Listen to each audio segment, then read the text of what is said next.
আসসালামু আলাইকুম ওয়া রাহমাতুল্লাহি ওয়া বারাকাতুহু। এই মুহূর্তে আমরা বসে আছি চিরিরবন্দর হাটখোলা বাজারের উপরে আমাদের মশিউর ভাইয়ের দোকানে। তো এখানে আমরা হঠাৎ করে আসার পরে দুইজন শায়েখের সাথে আমাদের সাক্ষাৎ হলো।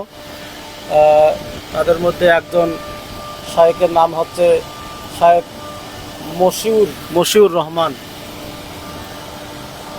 আপনারা দেখতে পাচ্ছেন দুইজন শায়েখ বসে আছেন। আরেকজন শায়েখের নাম হচ্ছে আহমদুল্লাহ সাইদ পুরি। দুইজন কাকে আজকে আমরা আবারও পেয়ে গেলাম। এর পূর্বে আমরা একটা ভিডিও করছিলাম, ওনাদের দুইজনের কাছে আমরা কিছু প্রশ্ন করেছিলাম, ওনারা সুন্দরভাবে উত্তর দিয়েছিলেন। তো আজকেও আমরা তাদের দুইজনকে পেয়ে গেছি, আলহামদুলিল্লাহ। তো আমরা কিছু প্রশ্ন করব এবং এই শায়েখরা আমাদের সেই প্রশ্নের উত্তর দিবেন।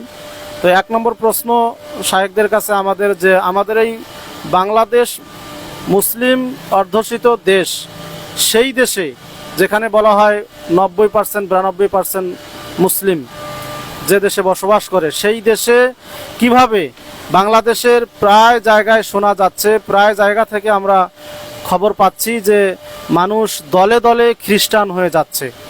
তো এই মুসলমানেরা কিভাবে দলে দলে খ্রিস্টান হয়ে যাচ্ছে, এর কারণ বা এ ব্যাপারে আমাদের যদি কিছু শায়েখরা জানাতেন তাহলে আমরা উপকৃত হতাম। জি শায়েখ, একটু এ ব্যাপারে কিছু বলুন। প্রথমে আমাদের মশিউর রহমান ভাই কিছু বলবেন এই ব্যাপারে। আসসালামু আলাইকুম রহমতুল্লাহ। আলহামদুলিল্লাহ ওয়াহদা আসসালাতু ওয়াসসালামু আলা মান লা নাবিয়্যা বা'দা। আলহামদুলিল্লাহ, সমস্ত প্রশংসা আল্লাহর জন্য যে আল্লাহ রাব্বুল আলামিন আমাদেরকে এখানে উপস্থিত হয়ে কিছু ইসলামিক প্রশ্ন উত্তর দেওয়ার জন্য তৌফিক দান করলেন। এই জন্য শুকরিয়া আদায় করি বলে আলহামদুলিল্লাহ। দরুদ ও সালাম বর্ষিত হোক আমাদের রাসূল জনাবে মুহাম্মদ রাসূলুল্লাহ, সকলে বলি সাল্লাল্লাহু আলাইহি ওয়াসাল্লাম। এর মেন কারণ হচ্ছে, যেটা আমি বুঝি, সেটা হলো যে অর্থনৈতিক একটা বিষয়। এই অর্থের লোভে পড়ে মানুষ তার আকীদাকে নষ্ট করে, খ্রিস্টান হচ্ছে। আর দ্বিতীয়ত কারণটা হচ্ছে যে পলিসি বা ধোঁকাবাজি। এই দুইটার কারণেই মূলত মানুষ মুসলমান থেকে আর কি খ্রিস্টান হচ্ছে। আপনি এটা বললেন, ঠিক আছে? জি জি, আমরা বুঝতে পারছি। আমাদের মশিউর রহমান ভাই তিনি বললেন যে অর্থনৈতিক, তারা মানুষকে টাকা দিয়ে, অর্থ দিয়ে, চা খিলিয়ে, এরপরে বিভিন্ন সাহায্য সহযোগিতার মাধ্যমে তারা মানুষকে দলে দলে খ্রিস্টান বানাচ্ছে। এটা আমাদের মশিউর রহমান ভাইয়ের মন্তব্য, তিনি এই কথা বলছেন। তো এবারে আমরা দ্বিতীয় শায়েখের কাছে চলে যাচ্ছি, শায়েখ আহমদুল্লাহ সাইদ পুরি। তিনি এ ব্যাপারে কি বলেন আমরা একটু ওনার কাছ থেকে শুনবো। আলহামদুলিল্লাহ রাব্বিল আলামিন ওয়াসসালাতু ওয়াসসালামু আলা রাসূলিল আমিন, আম্মা বাদ।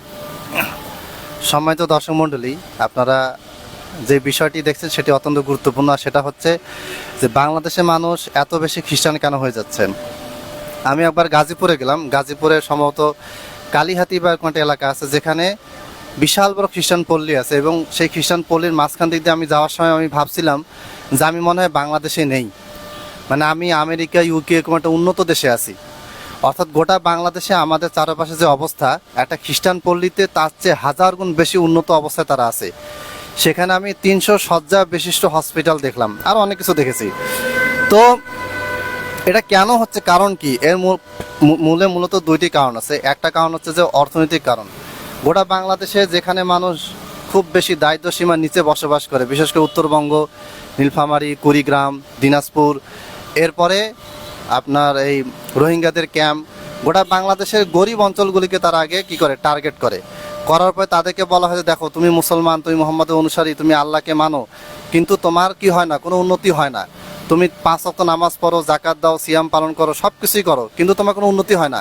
তোমার খাওয়ার টাকা নেই, তোমার বাচ্চার টাকা নেই, তোমার বাচ্চা ছেলে মেয়েদেরকে চিকিৎসা করানোর টাকা তোমার নেই, তোমার যে খাবার, সেই খাবারটা কোত্থেকে আসবে এটার কোনো তোমার নির্দিষ্ট কোনো আয় নেই, তোমার শরীরে যে পোশাক, এই পোশাকটাও কেনার টাকা তোমার নেই। তাহলে এই মুহাম্মদের অনুসারী হয়ে কি হবে? তুমি যিশু খ্রিস্টের কি হয়ে যাও?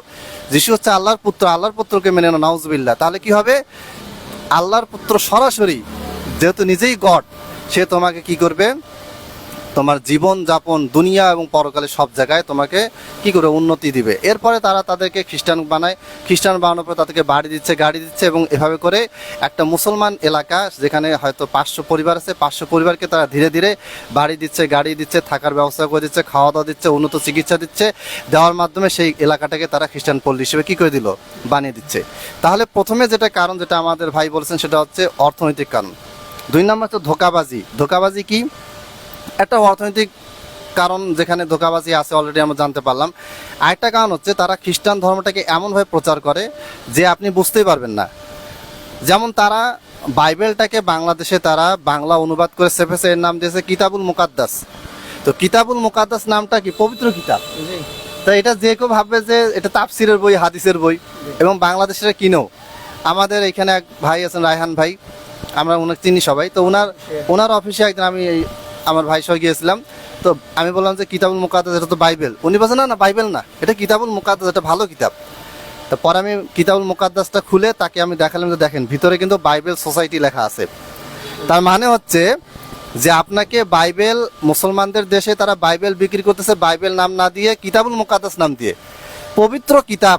এখন আপনি ভাবেন যে পবিত্র কিতাব, কিতাবুল মুকাদ্দাস মানে হচ্ছে কি সহিহ বুখারী, সহিহ মুসলিম, তিরমিজি, তাফসীর ইবনে কাসির, এরকম কোন একটা কিতাব। অথচ এটা পুরোটাই কাদের লেখা কিতাব? এটা হচ্ছে বানোয়াট কিছু ব্যক্তিদের বানোয়াট কিছু কথাবার্তা একটা সংকলন মাত্র। তাহলে বোঝা যাচ্ছে যে ধর্মীয় গ্রন্থটাকে তারা এমন নামে ছাপাচ্ছে যেই নামে আপনি কখনো এটাকে খ্রিস্টানদের কিতাব মনে করবেন না। এটা একটা। 3 নাম্বার, তারা সারা বাংলাদেশে বিভিন্ন হসপিটাল তৈরি করেছে। যেমন আমাদের পার্বতীর ল্যাম্প হসপিটাল। তো ল্যাম্প হসপিটালে একেবারে আমার প্রত্যক্ষদর্শী ঘটনা, যে যখন সন্তান হয়, গর্ভবতী বাচ্চারা মায়েরা যখন সন্তান প্রসব হয়, তখন তারা বলে যে আপনি চিন্তা করেন না, যিশু খ্রিস্টের কৃপায় আপনি কি হয়ে যাবেন, সুস্থ হয়ে যাবেন। একজন মা যিনি বাচ্চা প্রসব করতেছেন, যার এখন চিন্তা চেতনায় সব কিছুতে যিনি এখন দুর্বল, মানসিকভাবে টেনশনে আছে, তার জীবন নিয়ে তার চিন্তা যে আমি বাঁচবো কি বাঁচবো না, সন্তানটা বাঁচবে কি বাঁচবে না, ওই অবস্থায় গিয়ে যদি আপনি যদি কানের কাছে গিয়ে তাকে যে সুন্দর করে আদর করে বলেন যে যিশু খ্রিস্টের কৃপা আপনি ভালো হয়ে যাবেন, তাহলে তো আপনি এটা কি করবে, অ্যাফেক্ট করবে। 4 নাম্বার একটা উদাহরণ দিই, আমি মাদারীপুরে গেলাম। সেখানে মাদারীপুর, শরীয়তপুর, কক্সবাজার এগুলিতে কিন্তু তাদের ব্যাপকভাবে কার্যক্রম আছে এবং গোটা বাংলাদেশে তাদের কার্যক্রম আছে। তো সেখানে তারা কি করলো, আমাকে একটা ক্যাসেট দিল এবং এটা নিয়ে আমি একটা পোস্ট করেছি। সেই ক্যাসেটটা সোলার দিয়েও চলে, আবার আপনার যে কোনো মোবাইলে চার্জ দিয়েও চলে, চার্জারের মাধ্যমেও চলে। এইখানে কি করা আছে, এইখানে আপনার বাইবেলটা অডিও কি করা আছে, রেকর্ড করা আছে। আপনি, ওরা বলে যে আপনি কাজ করতেছেন, রান্না করতেছেন, কোনো সমস্যা নেই, আপনি আল্লাহর বাণী এটা অন করে শুনতে থাকেন। তার মানে কি, প্রতিটা ক্ষেত্রে প্রতিটা মুহূর্তে তারা বাইবেলের ব্যাপারে এমন এমন কিছু পলিসি গ্রহণ করেছে, যে পলিসি গ্রহণ করার মাধ্যমে সাধারণ মানুষ বুঝতে পারে না, এবং তারা আপনাকে কখনোই বলবে না যে এটা বাইবেল। তারা বলবে যে এটা হচ্ছে কিতাবুল মুকাদ্দাস, আল্লাহর পবিত্র কিতাব, আল্লাহর পবিত্র কালাম। এখন আল্লাহর পবিত্র কালাম কোরআন থেকেও দলিল দিবে, ঈসাকে আল্লাহ কালাম কালিমাতুল্লাহ বলেছেন, আল্লাহর কালাম। তা আল্লাহর কালাম, ঈসার বাক্য, এটা সাধারণ জনগণ ঠিকই। তো এইভাবে করে কি করা হচ্ছে, মানুষকে আস্তে আস্তে ঘায়েল করা হচ্ছে এবং মানুষের ব্রেনটাকে নষ্ট করা হচ্ছে। আর মানুষ তো টাকার পাগল, যেখানেই টাকা সেখানে কি হয়, মানুষের ঈমান বিক্রি হয়ে যায়। তো আমাদেরকে কি করতে হবে, মানে এগুলো হচ্ছে কারণ বাংলাদেশে এই খ্রিস্টান মিশনারিদের তাদের সফলতার কারণ, এবং আমাদের মুসলমানদের দিনে দিনে খ্রিস্টান হয়ে যাওয়ার 1 নম্বর কারণ। এখন আমাদের করণীয় কি? আমাদের করণীয় হচ্ছে বাইবেলের বিষয়গুলি মানুষকে জানানো। বাইবেলে নবী রাসূলদের সম্পর্কে মিথ্যা কথা বলা আছে, এগুলি মানুষকে জানানো, শোনানো। বাইবেলে বলা হয়েছে নূহ আলাইহিস সালাম মাতাল হয়েছিলেন, কাপড় চোপড় খুলে ফেললেন, নাউজুবিল্লাহ মিন যালিক। বাইবেলে বলা আছে যে লূত আলাইহিস সালামের 2 মেয়ে তার বাবার সাথে জেনা করলেন, নাউজুবিল্লাহ। এরকম অনেক কথাবার্তা আছে। এবং দাউদ আলাইহিস সালাম জোর করে আরেকজন মহিলাকে নিয়ে এসে তার সাথে কি করে জেনা করলেন। তার মানে কি, এই সমস্ত কিতাবে আমাদের নবী রাসূলদেরকে অপমান করা হয়েছে, তুচ্ছতাচ্ছিল্য করা হয়েছে, এবং হাস্যকর কথাবার্তা আছে যে আল্লাহ তাআলা নেমে আসেন, আসার পরে মারামারি করলেন, মারামারি করতে করতে তিনি বান্দার সাথে পারলেন না, মারামারিতে হেরে গেলেন। মানে গড নেমে আসলেন, গড এসে মারামারি করে হেরে গেলেন। তারপরে বলা হয়েছে যে শত্রুদেরকে ধরো, তাদেরকে মেরে ফেলো, তাদের নারীদেরকে ধর্ষণ করো, তাদের গরু ছাগল হাঁস মুরগি সব কিছু কি করো, তোমরা ধ্বংস করো। দুধ খায় যে শিশু, নবজাতক শিশু যে দুধ পান করে, তাকেও তোমরা মেরে ফেলো। এই যে দেখেন ইসরায়েল আজকে প্যালেস্টাইনে হামলা করতেছে, এটাকে তারা নেকির কাজ মনে করে। তার মানে বাইবেলের ভিতরে যে অনেক মানব বিধ্বংসী জঙ্গিবাদের উস্কানিদাতা অনেক বক্তব্য যে আছে এগুলি আমাদেরকে প্রচার করতে হবে এবং এইভাবে আলেম ওলামারা যখন সামনে এগিয়ে আসবে ইনশাআল্লাহ একদিন এই খ্রিস্টান মিশনারিরা বাংলাদেশ থেকে তারা পালাতে বাধ্য হবে। এবং 1978 সালেই আমেরিকা একটি অধিবেশন হয়েছিল, সেখানে তারা বলেছে যে আমাদের সর্বপ্রথম পুরো এশিয়া মহাদেশের ভিতরে দক্ষিণ এশিয়ার বাংলাদেশকে আমাদেরকে কি বানাতে হবে? খ্রিস্টান বানাতে হবে। বাংলাদেশের মানুষ মুসলমান, বাংলাদেশের মানুষের ভিতরে অর্থ সম্পদ এখানে অনেক কিছু আছে, এই জায়গাটাকে খ্রিস্টান নাগরিক আমরা বানাতে পারি তাহলে আমাদের অনেক উপকার হবে। এটা তারা প্ল্যান করে কাজ করতেছে। আমি মনে করি আমাদের প্রশ্ন উত্তর এটা হয়ে গেছে। আমার একটা প্রশ্ন, সেটা হচ্ছে ধরেন যেটা আপনি বললেন, যেটা আপনি বললেন যে তারা নামের পরিবর্তন ঘটাচ্ছে, কিতাবের দিক থেকে নামের পরিবর্তন ঘটাচ্ছে এবং অর্থনৈতিক দিক থেকে পলিসি করতেছে, এই দুইটি কারণ আপনি বললেন। তো আমরা 90% মুসলমান থাকা সত্ত্বেও আমরা এই ঢোকার মধ্যে সামিল হয়ে যাচ্ছে, এর কারণটা কি? আর এখান থেকে মানে বাঁচার উপায়টা কি? এই কারণ এবং উপায়টা বলে দেন। এক নাম্বার কারণ হচ্ছে, সেটা হচ্ছে প্রথম কথা হচ্ছে এটা একটা ইন্টারন্যাশনাল চক্র, তারা সুসংঘবদ্ধভাবে কাজগুলি করতেছে এবং তারা কাজগুলি করতেছে বন্ধু বেশে। কেমন করে? যেমন আমি ল্যাম হসপিটালের উদাহরণ দিলাম, এবং আমাদের আলকলম ইউনিভার্সাল মাদ্রাসা এক ছাত্রী, তাকে আলকলম মাদ্রাসায় থাকতে আমি কোনোদিন তার হাত মুখ চেহারা আঙ্গুলের ডগাটাও দেখি নাই, তাকে তার মা বের করে খ্রিস্টান স্কুলে নিয়ে গেল। খ্রিস্টান স্কুলে কেন ভর্তি করাইছে? সেখানকার লেখাপড়ার মান অনেক উন্নত এবং তারা মেয়েদের আলাদা ক্লাস রেখেছে, পর্দার সাথে নামাজ পড়ার ব্যবস্থা রেখেছে। তো একজন মানুষ সে তো ভাবে যে খ্রিস্টান লোক অসুবিধা কি, আমার ধর্ম তো পালন করার সুযোগ দিচ্ছে। তার মানে খ্রিস্টান স্কুল কিন্তু ইসলামিক বিধান পালন করার সুযোগ দিচ্ছে। আর আস্তে আস্তে করে যিশু খ্রিস্টের নামে বানানো কথাবার্তা এরা নিউ টেস্টামেন্ট ইনজিল থেকে একটু একটু করে পুশ করতেছে। তার মানে স্লো পয়জনিং, ছোট থেকে নিয়ে স্লো পয়জনিং এর মাধ্যমে আপনাকে কি করা হচ্ছে? খ্রিস্টান বানাচ্ছে। আর আমাদের করণীয় কি? আমাদের করণীয় হচ্ছে আমাদের আলেম ওলামাদেরকে সম্মিলিতভাবে ঐক্যবদ্ধ হয়ে এর প্রতিবাদ করতে হবে। মনে করেন আপনি বেরেলভি, দেওবন্দি, আহলে হাদিস, আমাদের ভিতরে ইখতিলাফি মাসলা আছে, এটা থাকবে, কিন্তু এখানে কেউ কাফের হয়ে যাওয়ার মাসলা বিষয়টা এরকম না। মুসলমানের ভিতরে হয়তো কেউ কুফরি করতেছে কিন্তু 100% কাফের হচ্ছে না, কিন্তু খ্রিস্টান মিশনের তারা একেবারে মানুষকে কাফের বানিয়ে দিচ্ছে, একেবারে তারা মানুষকে খ্রিস্টান অন্য একটা ধর্মে নিয়ে যাচ্ছে। এই ব্যাপারে আমরা আলেম ওলামারা ঐক্যবদ্ধ হয়ে আমাদেরকে বাইবেল পড়তে হবে, বাইবেলের কথাগুলি জাস্ট নোংরা কথাগুলি তুলে ধরতে হবে, বেশি কিছু না। এই ব্যাপারে আমাদের খন্দকার আব্দুল্লাহ জাহাঙ্গীর স্যার অনেক কাজ করে গেছেন, একজন হানাফি মাযহাবের আলেম। এরপরে আমাদের আরও বেশ কিছু আলেম কাজ করে গেছেন। তারপরে রহমতুল্লাহ কিরানবীর 3 খণ্ডের বই আছে যেটা বাংলা অনুবাদ পাওয়া যায়, এই বইগুলি পড়লে আমরা কিন্তু জানতে পারবো। এবং ইমাম ইবনে তাইমিয়া রাহিমাহুল্লাহর খ্রিস্টানদেরকে নিয়ে 6 খণ্ডের বই আছে। ইবনুল কাইয়িম আল জাওজিয়া রাহিমাহুল্লাহরও একাধিক কিতাব আছে। এরপরে আমাদের বর্বা আমরা কিতাব লিখে গেছেন অনেক, ওই বইগুলি পড়ে আমাদেরকে কি করতে হবে? জবাব দিতে হবে। তার মানে আমাদের আলেম ওলামাদের সচেতনতা বৃদ্ধি করতে হবে, তাদেরকে বাইবেল পড়তে হবে এবং বাইবেলের ভিতরে যে বিষয়গুলো জবাব দিতে হবে, তারা যে পয়েন্টগুলি নিয়ে আসে এগুলো জবাব আমাদেরকে দিতে হবে। এটাই মনে হয়, আশা করি আমরা বুঝতে পেরেছি। আজ এ পর্যন্তই। আসসালামু আলাইকুম ওয়া রাহমাতুল্লাহি ওয়া বারাকাতুহু। জি, আমাদের শায়েকেরা অত্যন্ত সুন্দর সাবলীল ভাষায় আমাদের বুঝিয়ে দিলেন যে কেন বাংলাদেশে মানুষ বা মুসলিমরা দলে দলে খ্রিস্টান হয়ে যাচ্ছে, এর থেকে পরিত্রাণের উপায় বলে দিলেন। তবে আমার মনে হয় এর জন্য আমাদের মুসলমানদেরকে বা যারা দায়ী রয়েছেন তাদেরকে সতর্ক হতে হবে এবং বেশি বেশি দাওয়াতের কাজ করতে হবে, বেশি বেশি প্রচার প্রসার করতে হবে, সঠিক ইসলামের দাওয়াত মানুষের কাছে পৌঁছে দিতে হবে, তবে এর থেকে আমরা পরিত্রাণ পাবো। নচেত তারা এভাবে বিভিন্ন কিছু জিনিস বা অর্থের প্রলোভন দেখিয়ে এভাবে মুসলমানদেরকে সিধা সাদা সরল মনের মুসলমানদেরকে তারা এভাবে পথভ্রষ্ট করে তারা খ্রিস্টান বানাতেই থাকবে। এজন্য আমাদের সঠিক ইসলামের দাওয়াত এর প্রচার প্রসার বেশি বেশি করতে হবে। তো এবারে আমরা শায়েকের কাছে দ্বিতীয় প্রশ্নে চলে যাব ইনশাআল্লাহ। তো আমাদের দ্বিতীয় প্রশ্ন হচ্ছে যে বর্তমানে যে হিন্দুদের দুর্গা পূজা হচ্ছে, এই দুর্গা পূজায় প্রাসাদ নামে একটা খাবার রয়েছে, তো সেই প্রাসাদ কি মুসলমানেরা বা মুসলিমরা খেতে পারবে কি পারবে না, এ ব্যাপারে শায়েক একটু কিছু বলেন সংক্ষিপ্ত আকারে। জি, প্রসাদ এটা হচ্ছে দেবদেবীদেরকে খুশি করার জন্য বিশেষ নিয়াতে বিশেষ চিন্তা ভাবনা নিয়ে বা বিশেষ আকিদা এটা তাদের, যে আমরা দেবদেবীকে খুশি করার জন্য তারা এটা তৈরি করে থাকে। এটা খাওয়া যাবে না, এটা হারাম, নিষিদ্ধ। গায়রুল্লাহর জন্য যেটা তৈরি করা হয়, গায়রুল্লাহর জন্য যেটা জবাই করা হয়, ধর্মীয় অনুষ্ঠান, ধর্মীয় কালচার অমুসলিমদের, এটাতে কখনোই অংশগ্রহণ করা যাবে না, এটা খাওয়া যাবে না। এই ব্যাপারে তাদেরকে কোনো রকম উৎসাহ দেওয়া বা তারা তাদের কাজ করবে, কিন্তু আমাদের পক্ষ থেকে আমাদেরকে অভ্যর্থনা জানানো, এই ধরনের কোনো কিছু করা ইসলামে নিষিদ্ধ, হারাম। জি। এবারে আমরা তৃতীয় প্রশ্ন নিয়ে যাব শাইখের কাছে। সেটি হচ্ছে যে এই যে বলা হয় সার্বজনীন শারদীয় দুর্গাপূজা, আসলে সার্বজনীন এই শব্দের অর্থ কি? সার্বজনীন বলতে কি বোঝায়?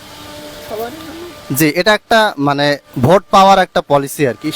সার্বজনীন বা সর্বজনীন এর মানে হচ্ছে সবার জন্য। তার মানে কি আপনি 5 ওয়াক্ত সালাত পড়েন, আপনি এখন দুর্গাপূজা আপনার জন্য। হিন্দুরা তো কখনো এটা বলে না যে সর্বজনীন সালাত, সর্বজনীন কুরবানি, সর্বজনীন সিয়াম, এটা কেউ বলে না। সার্বজনীন জাকাত, তারা এই ধরনের কোনো কথা বলে না, কিন্তু আমরা কেন বলবো? তারা কি ভোট পাওয়ার জন্য এই কথাগুলি বলে? এদেশে তো 90% মুসলমান। এটাও বাদ দিলাম, ভারতে তারা ভোট চায়। কি মানে সবার জন্য কিভাবে দুর্গাপূজার যে নামটা দেওয়া আছে, এই নামের সঙ্গে কি এই কথার কোনো পূর্বে কোনো সাদৃশ্য ছিল? কখনোই ছিল না, কারণ প্রত্যেকটা ধর্মই আলাদা। এটা উত্থান কোথা থেকে শুরু হলো? এটা উত্থান হয়েছে মূলত ওই রাজনৈতিক দলগুলি, ইসলামিক রাজনৈতিক দলগুলোর ভিতরে, যারা ভোট ব্যাংক বৃদ্ধির জন্য এই কাজটা করতেছে। এবং তারা, আমরা বলতে পারি যে খ্রিস্টান ধর্ম যেভাবে তারা নামের পরিবর্তন ঘটে তাদের অনুসরণ, আমরা এটাকে ইহুদি ধর্মের সাথে তুলনা করতে পারি। হিন্দুরাও কি তাদের ইহুদি ধর্ম আমরা বলতে পারি যে মেন বিষয়টাকে পরিবর্তন করতেছে। না, তারা করতেছে না, তারা করতেছে না, পরিবর্তন তারা করতেছে না, আমরাই নিজে বেশি, প্রমাণ করতেছে। হ্যাঁ, বেশি উৎসাহী হয়ে এটাকে আমরা জগা খিচুড়ি করে আগ করে ফেলতেছি। তো তারা তাদের মতো থাকবে, আমরা আমাদের মতো থাকবো, সবাই নিজের ধর্ম পালন করবে, কোনো অসুবিধা নেই। ব্যবসা বাণিজ্য লেনদেন সব কিছু ঠিক মতন হবে, কোনো অসুবিধা নেই। কিন্তু তাদের মতো আমরা হতে পারি না, তারাও আমাদের মতো হতে পারে না। একটা খ্রিস্টান সে নিজেকে মুসলমানের মতো বলে না, তাহলে আমি কেন তার মতো বলতে যাব? এমনকি ওগুলোও বাদ দেয়, একটা প্রতিষ্ঠানে যে রুলস, এই প্রতিষ্ঠানের প্রিন্সিপাল আরেক প্রতিষ্ঠানের প্রিন্সিপাল হট করে গিয়ে কি তিনি প্রিন্সিপালি করতে পারবে? বা আমি মনে করি আল কলমের টিচার, আমি কি চট করে এখন ওই সিটি স্কুলে গিয়ে বলবো যে আমি তো টিচার মানুষ, তো আমাকে 1 ঘন্টা ক্লাস করতে চান, এটা কি হবে? হবে না তো, এটা কখনোই আলাও হবে না। বা এই স্কুলের ছাত্র ওই স্কুলে গিয়ে কি হঠাৎ করে যায় বলবে যে আজকে আমি 1 ঘন্টা ক্লাস করবো বা একদিন ক্লাস করবো, এটা হবে না। তো সব কিছু রুলস আছে, একটা সীমানা, বাউন্ডারি আছে। এই বাউন্ডারির বাইরে কেন যাবেন? আপনি মুসলিম হয়ে আপনি ভোট পাওয়ার জন্য ইসলামের বাউন্ডারিতে কেন বের হবেন? আল্লাহ তাআলা বলেছেন, ওমা ইয়াবতাগি গায়রুল ইসলামি দীনা ফালা ইউকবালু মিনহু ওয়া হুয়া ফিল আখিরাতি মিনাল খাসিরিন। যে ইসলামের বাদে অন্য কিছু গ্রহণ করে, সে তারটা কখনোই কি হবে না, গ্রহণযোগ্য হবে না। তো এটা একটা ভোট পাওয়ার জন্য সেকুলারিজমের সাথে জোট বাঁধা, হিন্দুদেরকে সাথে জোট বাঁধা, সবাইকে নিয়ে জোট বাঁধা, কিন্তু কোরআন এবং সুন্নাহর সাথে জোট বাঁধতে তারা পারে না। যারা এখানে একটা জিনিস ধরে নিতে পারি যে ধর্মের প্রচার যেখানে শুরু হচ্ছে, প্রত্যেকটা ধর্মের সঙ্গে কিছু না কিছু যুক্ত হয়ে যাচ্ছে, হ্যাঁ, তাই না? এবং এইভাবে করে খ্রিস্টানরা, আপনি কিছুক্ষণ আগে বললেন যে ওরা অর্থনৈতিক পলিসি করে এবং সঙ্গে সঙ্গে কি করে, অর্থনৈতিক পলিসি করে, সাথে সাথে ওরা ধর্মেরও কিছু পলিসি করে। হিন্দু ধর্ম কিন্তু তাই চলে আসে, হিন্দুর মূল ধর্ম থেকে তারা নাম দিয়ে সরে গেছে। তো মুসলমানের মধ্যেও তো তাই হয়ে গেছে, মূল ধর্ম থেকে মুসলমান বেদাত যুক্ত করছে, আর হিন্দুরা নাম সংস্কার করতেছে, আর খ্রিস্টানরা এর মাঝখান দিয়ে তাদের ফায়দা নিচ্ছে। এটা ধরে বলতে পারি, এটা আমরা বলতে পারি। কিন্তু মুসলমানদের কিছু দল এমন কাজ করছে যারা হিন্দু খ্রিস্টান কেউ করে নাই।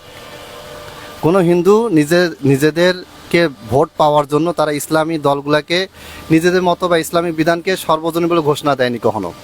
কোনো খ্রিস্টান এটা ঘোষণা দেয়নি, কোনো ইহুদি ঘোষণা দেয়নি। তারা তাদের ধর্মটাকে চালাকি করে প্রচার করতেছে, নাম পরিবর্তন করে। যেমন কাদিয়ানি না বলে আহমদিয়া সুন্নি জামাত বলে, কিন্তু তারা এই মুসলমানদের কোনো কিছু তার প্রচার করে না, তারা তাদেরটা প্রচার করে। কিন্তু আমরা মুসলমানদের ভিতরে কিছু মানুষ আছি যারা ভোট পাওয়ার জন্য একেবারে আমাদের ইসলাম ধর্মে যা আছে তা তো আছেই, তারা অন্য ধর্মে যেটা আছে ওটাকেও সর্বজনীন, মানে আমাদের সবার জন্য প্রযোজ্য বলে চালাই দিচ্ছে। এখন এই কথাটা যুক্ত করছে ধর্ম যার যা উৎসব সবার, এখান থেকে এই যে সেকুলারিজম, আমি সেকুলারিজমের কথা বলছি, হ্যাঁ। এবং মাওলানা মওদুদী রহিমাহুল্লাহ সেকুলারিজমের কঠোর সমালোচনা করেছেন। ইউসুফ আল কারজাবী রহিমাহুল্লাহ তার ইসলাম ও রাজনীতির বইতে সেকুলারিজমের বিরুদ্ধে কঠোরভাবে লিখেছেন। নেতারা যারা মুরব্বী ছিলেন তারা সেকুলারিজমের বিরুদ্ধে বলেছেন, আর তাদের অনুসারীরা সেকুলারিজমের ভিতরে ঢুকে তারা ইসলাম প্রতিষ্ঠা করতে চায়। তো আমরা সংক্ষিপ্তভাবে দর্শকের উদ্দেশ্যে আমরা এটা বলতে পারি যে আমরা এই কমপক্ষে এই ধর্ম সম্পর্কে একটু জানার দরকার, স্টাডি করার দরকার এবং পড়ার দরকার। না হলে আমরা ইহুদিদের চক্রের মধ্যে পড়ে যাচ্ছি, মাঝখান দিয়ে হিন্দুদের চক্রে পড়ে যাচ্ছি। আর মুসলমানরা রাজনীতির সুবাদে তারা তাদের ধর্মের পরিবর্তে অনেক কিছু গ্রহণ করে নিচ্ছে, যা ধর্মে থেকে মানুষ সরে যাচ্ছে। আমাদের স্টাডির প্রয়োজন। আমাদের স্টাডির প্রয়োজন এবং আমরা আজকে এখানেই লাইভ শেষ করতেছি। ওয়া আখিরু দাওয়ানা আলহামদুলিল্লাহি রাব্বিল আলামিন। আসসালামু আলাইকুম ওয়া রাহমাতুল্লাহি ওয়া বারাকাতুহু।